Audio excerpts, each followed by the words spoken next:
I've been meaning to do this video for a couple weeks now. I wanted to provide anyone who's interested strategies for people who are pushing some of the highest level of keys. Basically, these are strategies or tips that the highest end of players are using that you can try to replicate in your keys to either increase your success rate or hit your weekly or your seasonal milestones. Or if you are pushing for title, these strategies are, I would argue, imperative to making sure you're able to time some of the highest keys. Now, some of them are comp specific, some of them are class or race specific.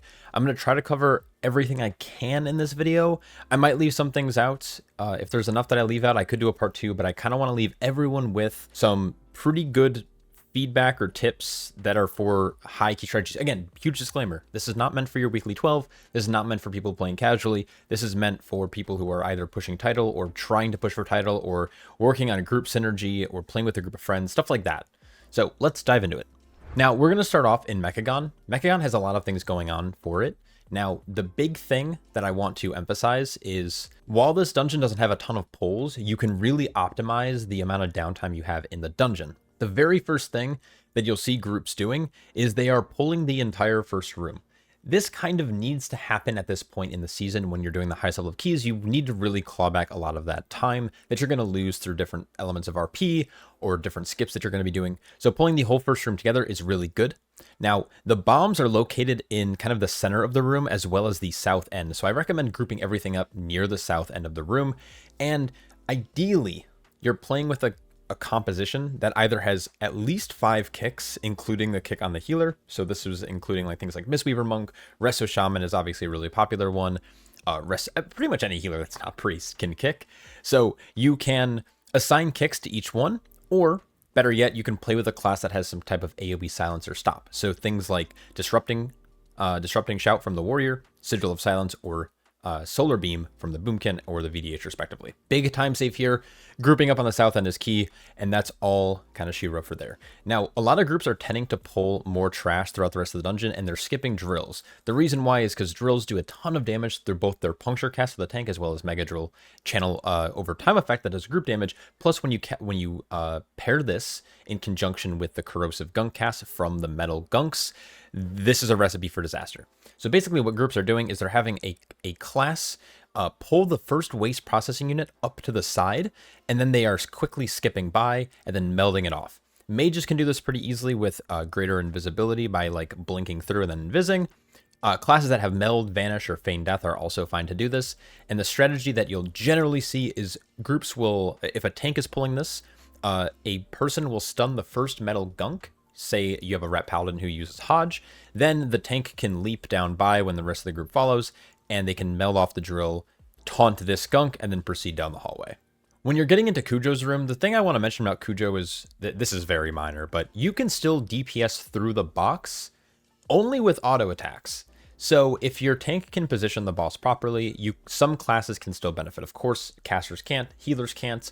Most classes don't benefit from auto attacks, but things like Rogue, In-Hand Shaman, Protection Warrior, getting Strategist resets, or keeping up Adrenaline Rush, whatever it might be, some classes can still damage through the box, getting like Wind Fury procs, dealing a little bit additional damage to KUJO.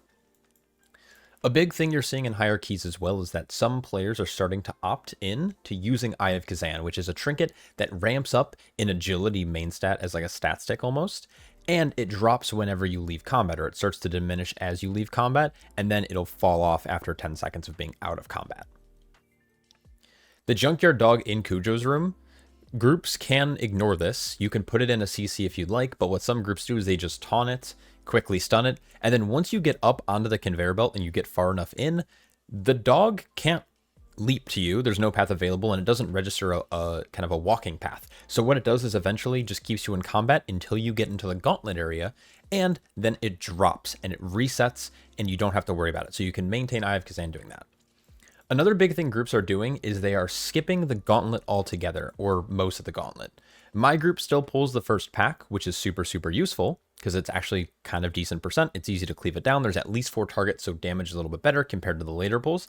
But then once you finish off this pack, people are starting to skip on the bridge. Now, I don't know, by the time this video is released, I don't know if Blizzard would have fixed it, but it is similar to how the Cinderbrew wall skip worked, so I'm assuming that if Blizzard really catches wind, they will fix it. I don't care. I'd rather have them fix it. I don't like Mechagon at all.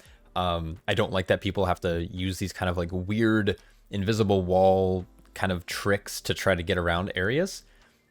Just design a better dungeon or stop bringing this dungeon back. But anyways, the way you do the skip is by jumping up on top of the box, which then you can jump up on top of the little barrel that's on the box, and then you can jump onto the side of the building. Once you're there, you'll want to jump onto the bridge. Now you can fall off the left side, but you cannot fall off the right. So if you want to play it safe, kind of push your character along the right-hand side where the bridge should be, but it looks like it's open. You want to jump onto this little square, and then you need to jump between the pipe and the wall. If you jump between the pipe and like the little square thing you're standing on, you're going to get permanently stuck and the dungeon's going to be over. The only way to get out is to hearth. So don't do that. If you successfully do the skip, you can skip the rest of the Gauntlet, which is a massive, massive time save, and then you're going to be moving on to Machinist. Now, one thing I want to mention about Machinist, a lot of people don't seem to know this, but the blossoms that spawn will always shoot the closest player to them. So, players can utilize this in two ways. First, you want to stun it, whoever it's on. You want to get to the plant as fast as possible, stun it, and then you're good to go. Tanks. You should try to stand then on top of the plant in the hitbox so it always targets you. When you're tunneling or later in the fight, or maybe because of the way that the swirls are placed from like the flame jets and stuff, you can actually position yourself as a group to try to stay as far away from the plant as possible and have the tank as like this kind of intermediate person who will take the damage for you. That's a big tip for Sparkflux. And then ending the dungeon, since we skipped the Gauntlet, you're just going to be pulling the last couple packs. You can pull them together. You can leave them separate. It really depends. You will have a couple defenders to work with, which is kind of nice. But the problem is then when you pair things like the Tinkers with the short outs from the defense spot, it could offer a little bit of peril to your group. So you want to be careful of that. But outside of that, those are all my tips for Mechagon. Moving down the list, we now have Theater of Pain. Theater of Pain has a couple of things going on. Most groups by now have been doing this, but you are going to skip the first three. Now, it is possible to pull the first three mobs onto boss with everything in Lust, and while that does make better use of cooldowns, it can mean a slower boss fight for Mordretha at the end of the dungeon. So, most groups skip into first boss. Now, one interesting thing is that if you opt into pet battling, right after the first boss dies, you can actually save some time by skipping the kind of ghostly, graspy hands that pull you up into the air. One common strategy that groups have been utilizing is when a lot of groups do tend to go to Zav's Wing first, the Halls of Might. But what some groups do is they grab this Diseased Horror right here, and you can do so in a couple ways. You can tag it, you can tricks it, you can leave it CC'd as long as you're in combat with it. And at some point, it'll eventually snap over to your group, leaving you in combat, maintaining your Eye of Kezan stacks, but more importantly, giving classes funnel. The Diseased Horrors do this interesting thing called Meat Shield. That is a 3-second, it's a very short cast, and it's a channel. So what it does is it gains a percentage of its health absorb shield over time as it completes its channel. The idea is that you never kick it. If you never kick it, it's going to stay alive for a very, very, very long time, and you can utilize it on Zav and in different pools to basically get some funnel damage. One other small note I want to point out is that mobs, for some reason, don't social the mini-bosses, so it's very easy. Once, like, the captain dies, for example, along with the arbalists, you can run with this conscript and the Diseased Horror around the mini-bosses, doing your skips properly and in a timely manner, up to the boss getting nice big cleave. Another small tip I have is, if you ever have two bad rancid gas bag patrols and you don't know whether you should go left or right, or if you find yourself waiting, a tank can pull the mob into the corner of the room, like the south end of the donut shape or the north end, depending on what side you're on. And your group can just run on by without getting into global combat. And then once he starts his Vile Eruption cast, the tank can simply roll or leap away, meld it off, and continue on with the rest of the dungeon, because you're never going to have to come back up that way. Another thing some groups are doing is they're tending to snap the first two platforms together. You can do this in two different ways. You can either have a ranged DPS like a Marksman Hunter or a Resto Shaman tag the Maguses down below with an ability that's further than 40 yards. So, of course, Marksman Hunters can always tag them. Resto Shamans can place down a Healing Rain, and as long as they have Acid Rain talented, it should pull the Maguses as well, and they'll snap up to the platform you're on. The other way you can do this is by having a rogue or the tank go up to the left-hand side. The rest of the group will swap the orb around, they will go to the Maguses, and your rogue will either tricks the Soulbinder pack to the tank, or the tank can simply just roll off and dash to the Bone Maguses, snapping the mobs down. The last kind of big time save in here is skipping the last pack right before you face off against Koltha Rock. The way you do this is by pulling the mobs off to the left-hand side as a tank. I generally recommend kicking the Nefarious Darkspeaker only because you do want to lock them out. Utilizing things like AoE Silence, Ring of Peace, or any kind of knocks or displacements can push the mobs to one side. The rest of your group will not global combat. They can continue taking the portal, and then simply by being a Night Elf, you can meld off the pack, take the portal yourself, and skip on to the boss, saving yourselves some time. Last but not least, the final percent you're going to make up in the dungeon will be that first 3-pack you ended up skipping. You can pull that onto Mordretha. Now, the mobs do enrage, but I do want to note that when they are enraged, they deal more damage, but they also take more damage. So feel free to leave it up and not soothe it. So there's kind of like a pro and there's, pick your poison. Either the tank's going to take more damage over a shorter period of time, but the mobs will die quicker, or you soothe to leave them up longer for funnel, but they do take longer to die. And that is Theater of Pain. Next, we have Motherlode. Motherlode is mostly a skip-based dungeon. There's a couple of different skips I want to quickly talk about. First, you have your average house and wall skip. So the house skip is kind of interesting because I see a lot of bigger races struggle with this because of just their model. But if you actually zoom in really close and aim your camera properly, it's actually pretty easy to see the direct path to make it up the hill. So just make sure you zoom in. You can use a toy to make your model smaller. You can use an automatic recalibrator, which also works. Now, when it comes to the wall skip, I see a lot of people make the mistake of trying to jump in line with this bracket that overhangs the wall. All you have to do is simply be on the right-hand side of that, and you can easily kind of grasp the ledge when you jump. So you jump, you hang for a little second, and then you jump again, and then you should be able to make it over the wall. And then the last skip, of course, is going up along the outside of this wall that we just kind of jumped around, skipping around the building, and then you want to be between the generator and the tent. And then once the Peacekeeper goes back to the right, you can easily run through, saving yourself some time. Now, the meld skip for getting into or past the first boss is pretty simple. Ideally, you have Mind Soothe or some type of CC that keeps people out of combat, but if not, you want to run through to the north side of the boss's room with the Peacekeeper, and you want to stay mounted because you want to be able to stay fast and keep being able to keep your distance from the mobs. Once the mobs are all in the room and your group is near the south end of the encounter space, you can meld off the trash, and then it's up to you if your group wants to go into boss or if they want to continue on with getting a big pull with some extractors.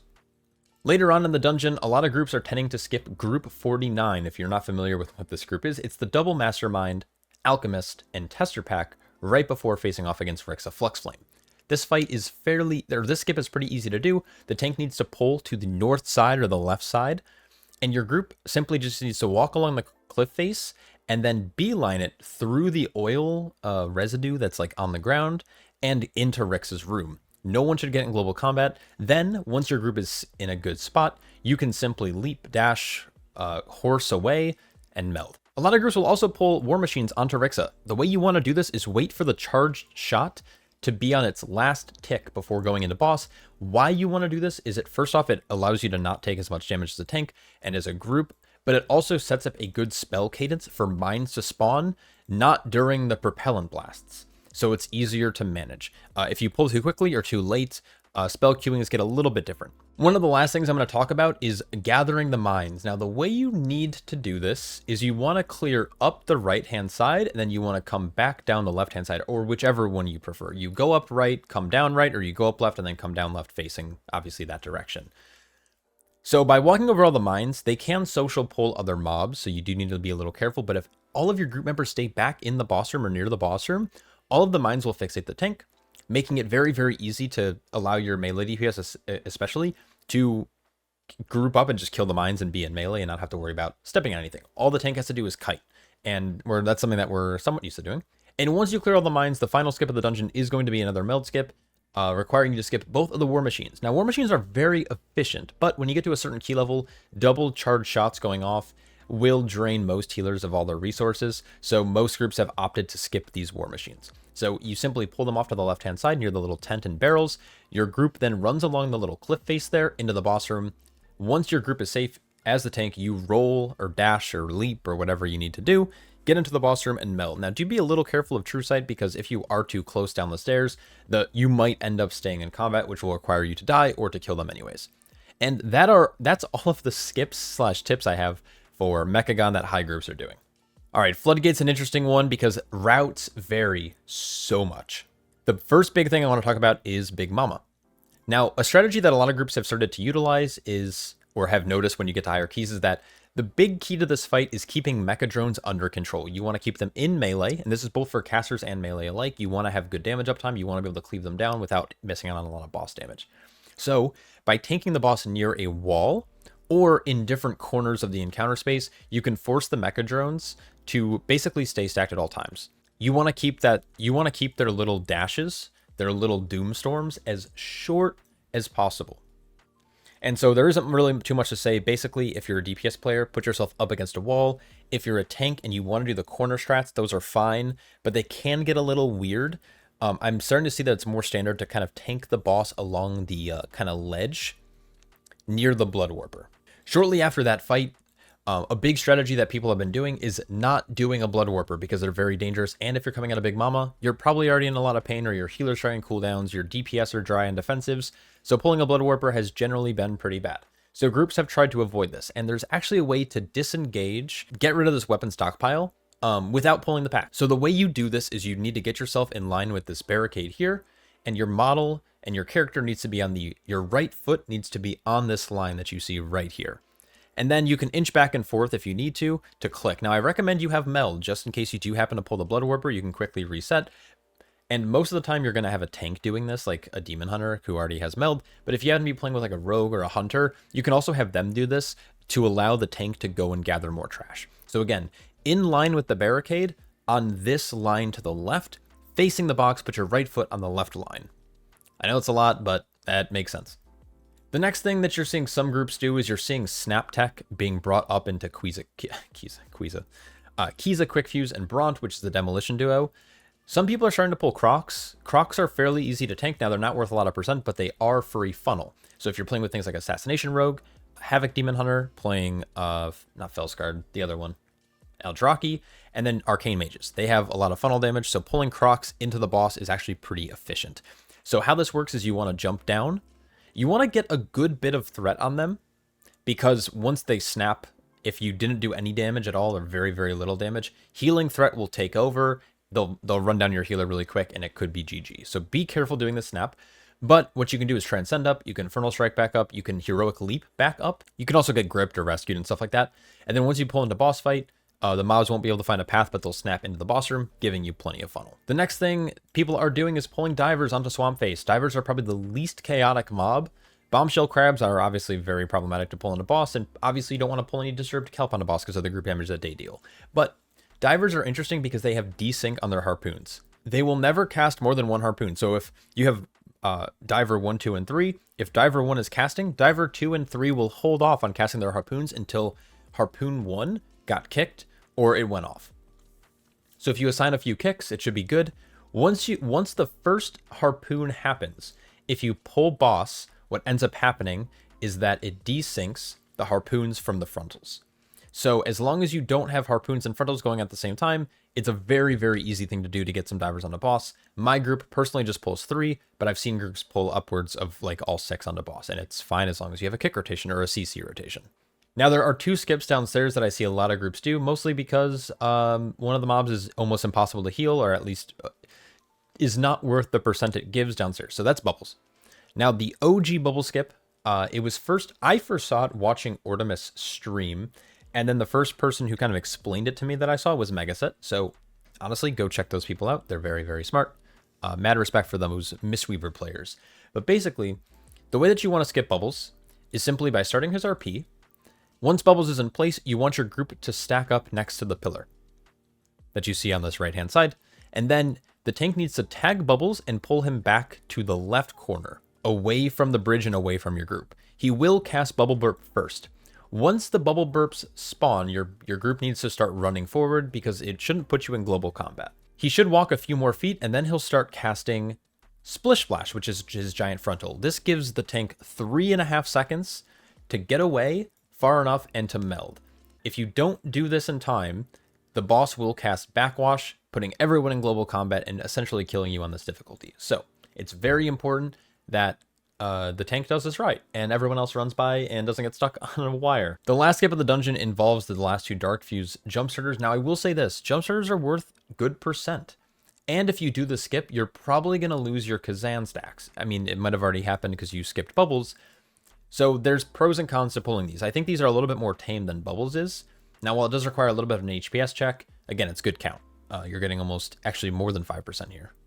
The way this works is you need to taunt the left Jumpstarter, and you're going to pull them both into this corner. Now the thing that your DPS need to know and your healer needs to know is that you cannot heal. All you have to do is pop a defensive and a speed, some kind of speed bonus to run through the room. If you try to heal, it'll probably put you in combat, killing the skip. So tanks need to use a defensive, your group needs to use a defensive, and once the tank does his skip properly, everyone should be good to heal, and you have a second to drink because you're probably waiting for RP to start anyways. So ideally, you wait for the first Spark Slam cast, and once you see the first, the second's going to shortly follow, which means the mobs won't be moving, so you can quickly rush ahead and get a Shadow Meld once you're in the boss room. And those are all my tips for, or strategies, I guess, and skips for Floodgate. The last thing I could mention is that you can Shadow Meld Geezle Gigazap's Thunder Punch, and he won't recast it. Just be sure to taunt back right away, or he'll melee an unexpected customer. Moving on to Rookery. Rookery has a couple things going on. Routes are a little unique in here, but the first thing I want to talk about is keeping Eye of Kezan stacks and possibly snapping up Rook guards into the next pull. If you're able to successfully CC one of the Rook guards out on the north side of the start of the dungeon, you can actually skip him and have him snap up to the boss's room. Now, the problem with doing this is if he isn't CC'd or the CC breaks, the mob will snap to your tank in mid-air, melee your tank, potentially killing him, and then will reset. So you have to keep them CC'd in some type of way, whether that's with a paralysis, a hex, a leg sweep, a root, any of these work. A big thing that we're starting to see now too is invisibility potions through the midsection of the dungeon. Right after first boss, you're going to do a relatively large pull, but then what you're seeing some groups do is that they actually use an invisibility skip to get around both of the diffusers. Now, diffusers do have True Sight, so you do need to be careful. But the way that stealth detection works is actually kind of somewhat based on where mobs are positioned. If they're facing towards a mob or a player that's in some concealed in some type of way, they have a larger detection radius based on the way that they're facing versus the way that they're not facing. Luckily for us, most of the diffusers are facing the doors that they're trying to break down inside of this dungeon. So as long as you hug the wall and you essentially trace the dungeon with your character and a small speed boost, with an 18-second invisibility potion, you should be able to make it by just fine. The caveat with this is that you're not going to have a damage potion for the large lust pull, you know, at the midpoint. This is kind of the breaking point for a lot of groups in dungeons. This is the pull that goes wrong the most. So only do this if you're confident in your ability to do this pull properly, or as long as your group is confident, or if you end up splitting this room up a little bit differently, which I have seen a couple people just do crushers first into the diffuser pack. The last pull, and this is a strat that has been popularized lately. A lot of groups were using the parasol skip. This is kind of popularized by a couple of top end groups really early on in the season. But some players have found out a way to skip without using a parasol and without taking fall damage based on the way that the dungeon is coded, using invisible walls and hidden buffs.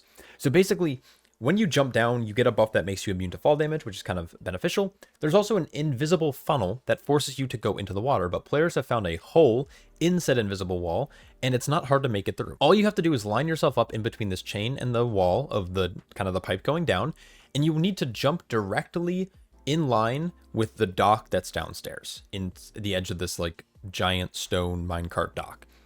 So if you line yourself up and jump, it should land you right on the corner, nice and safe. And a nice little benefit is that the crushers also will snap down too if you do it properly. So what players are doing is they're able to keep their Eye of Kezan. They just blow up the Ascendant up top. They do the quick jump skip, mob snap down, and then you're ready to do a nice big pull. So those are all the big tips I have for Rookery. It's not as many tips as some of the other dungeons, but these are things that make Eye of Kezan wielding a little bit easier to do, and it makes some of the skips a little bit more, or the skips allow the rest of the route to be a little less stressful and on a time constraint. I don't have much to talk about in DFC. A lot of the tips are kind of obvious, or it's really just a whole W dungeon. The timer in here is fairly lenient. My first big tip, I guess, is actually going to be skipping into the Candle King room. Groups have been skipping Torch Snarl and Snoot Snout Suit Snout for a very long time. This has been a popular strat. I'm surprised Blizzard hasn't added some type of invisible wall or fixed this type of jumping. I doubt they will at this point. They might if it gets voted into next season, but for now, all you have to do is run to the right-hand side and jump on this kind of glob that's on the floor, and by using some type of speed boost, you need at least 30% increased movement speed. You can easily kind of parkour jump, catch yourself on the edge of the stairs, and jump up quite nicely. But there is a secret little toy that you can get from Zereth Mortis called Zyrath's Booty Trapped Cache. This box can be placed down anywhere in a dungeon, and unlike most toys, it actually interacts with player physics. So players can jump on top of this box and walk over it, and it creates a physical object players are able to interact with. Obviously, like, this is kind of, obviously not super useful in most cases, but in the context of this dungeon, players can place down this box to help slower classes like priests and DKs easily make the jump. As you can see here, I'm trying to jump up and it's not working. I'm not able to kind of catch the edge, but once the box is down, I'm able to jump up very, very easily. Now, the weird thing with this toy is it does have a 1 hour cooldown. So if you use it and then you fail the key or you try running a Darkflame Cleft back, it will be on cooldown, so you might want many people in your group to have this toy. The small Eye of Kezan tip I have for this dungeon is regarding the Darkness RP when you finish the minecart event. You can tag the Darkness as well as mobs in front of the boss with different abilities. So some classes can do Heroic Throw or Cracking Jay Lightning or Flame Shock. And if you have some classes that can use range abilities to stay in combat, your healer or classes that can Dispel can spam Dispel on that player, keeping them in combat for a short second, preserving their Eye of Kezan stacks, which can be very, very, very useful. And then the last thing I have is the end of the dungeon. There's these things called Corridor Creepers, but you also have Corridor Sleepers. Now, Sleepers, once you pull them, their name changes to Corridor Creeper, but they don't change their spell IDs. The mob ID doesn't change. So what's interesting about this is that the Sleepers don't apply Creeping Shadows, unlike their cousin, the Creeper. So the way that groups have been doing this is a lot of groups do end up pulling this entire area, and if that's your group, this doesn't matter. But if this isn't your group and you're like my group who tries to pull as little of them as possible, if you go from corner to corner and you just cross the room like this, you're actually only going to end up pulling 2 creepers, making this pull very, very, very easy to pull onto boss to gain a little bit more time at the end of the dungeon. And those are my tips for Darkflame Cleft. Last but not least, I want to talk about metery very briefly. Now, a lot of groups try to do the triple muscle pull, and what a lot of groups have found is that triple muscle is very, very hard. But I've also noticed, and this is something that my group has come to the conclusion to, is that you can do triple muscle. It will require a lot of healing and good play from your group in terms of use of defensives, but the real problem for healers comes in the case of the Pyromaniacs. Now, these guys are pretty nasty. They do a channel on a player. They also put out a nasty dot that needs to be dispelled.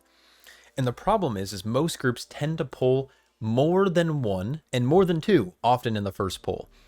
There's a Pyromaniac attached to 2 of the 3 muscles, but people often will lump in group 3. And when you do this, this is what makes the pull really, really, really difficult, on top of all of the bleeds being applied from the patrons. So with proper allocation of who is pulling what at the start of the dungeon, you can actually get all 3 muscles with only 2 Pyromaniacs, making the pull a little bit more feasible, not only for your tank, but for your healer and for your group entirely. And it saves you a lot of time because then you can get onto Chewy faster, which means you can get onto boss faster, and you can pull trash onto boss. Now, there's not much else I can talk about in this dungeon because the skip, unfortunately, only works for a handful of classes, and I've already talked about it in previous videos. It's as simple as making sure you have a way to hard CC the Scientist. Your group can pull this pack. So, for example, as a monk, I can paralysis it. You can pull these Hopgoblins to the corner and then leap, pass, and meld. And the last tip I have is for Priory, the very last boss. And unfortunately, this has not been super consistent, but it's relatively kind of ish consistent in phase 1. And I would say about 80% of the time this works. If you pull the boss currently and you don't kick Holy Smite at all during phase 1, there's a fairly high chance that she is going to cast Inner Fire after the Blinding Light in phase 1, making phase 1 fairly easy to manage, meaning that you can probably pull a pack onto boss and not feel like you're going to get one shot or die when the footmen die or when a blinding light goes off. So if you don't kick it all, now I've seen this vary. I've seen sometimes where you don't kick it all and she still does it in the right order. I don't know if it's based on maybe having a warlock or a rogue that can slow their casts at all, but basically chances are if you don't kick it all in phase 1 and let the tank just get hit in the face, you're actually, and as long as the tank is using defensives, it should be okay. You do want to maybe use some defensives after the Inner Fire is cast on the Holy Smite cast, but outside of that, you're just big vibing. Anyways, those are all my high-end tips for the season. Let me know if I missed anything specific that you've seen done. And as long as I can replicate it or I can find footage of how people are doing it, I might try to do a second video to really wrap up the season. But this is kind of my final, like, here's what my group's been doing to time R20s. Hopefully this helps your group get to whatever accolade you're looking for, whether that's getting Resilient 15s, pushing for title, just pushing yourselves in every key level that you can till the end of the season. So yeah, let me know if you have any questions down below. I hope you guys enjoyed. Sorry about the length of the video. I tried to fit it all in while not stammering on too much about everything. But yeah, thanks so much for watching, and I'll catch you all in the next one. Peace.